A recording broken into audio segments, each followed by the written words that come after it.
அவருக்கு நான் சமைச்சா அவருக்கு பிடிக்கும். அவர் ரூமை நான் தான் க்ளீன் பண்ணுவேன், அவரை நான் தான் பார்த்துக்கிடுவேன். எங்கள் அம்மா தான் அவர்கிட்ட போய் சேர்த்து விட்டுச்சு, அவனை பார்த்துக்கடா, அவன் நல்லவன்டா, அவனை பாவம்டா, அவனை பார்த்துக்க, ஊர்லேருந்து சத்து மாவு கொண்டு வந்து பிடிச்சி சாப்பிட்டுக்கிருக்காப்புல, நீ பார்த்துக்கடான்னு சொல்லுவேன். எங்கள் அம்மா ஊருக்கு போனால் கூட என்னடா செய்கிறான், என்ன செய்கிறாரு.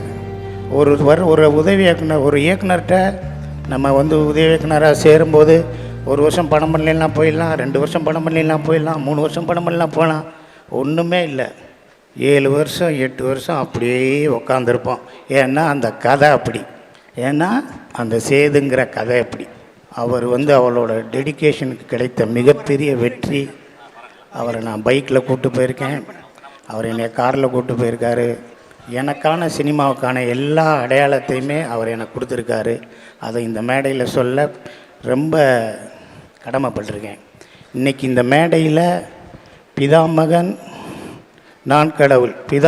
நான் கடவுள்னு சொல்ல அந்த படத்தில் நான் பணியாற்றிருந்தா பெருமையாக நினைக்கிறேன். அந்த படம் முடிஞ்சோடனே புலிகிட்ட போய் கேளு, அவனுக்கு என்ன கார்டு வேணும்னு கேளு அப்படின்னாங்க. என் கூட வேலை பார்த்த எல்லாருமே தேங்க்ஸ் கார்டு போட சொல்லுங்கள். ஏன்னா டைரக்டர் ஆனதுக்கப்புறம் போய் சேர்ந்தேன்.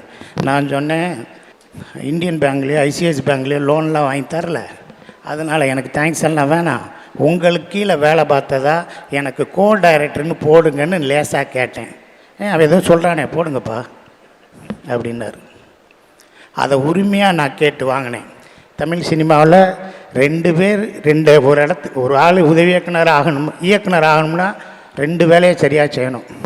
ஒன்று பாலா சார்கிட்ட வேலை பார்க்கணும், இல்லைன்னா எங்கள் அண்ணன் சீமான் அண்ணன் வீட்டிலே போய் வெங்காயத்தையாவது உரிக்கணும்,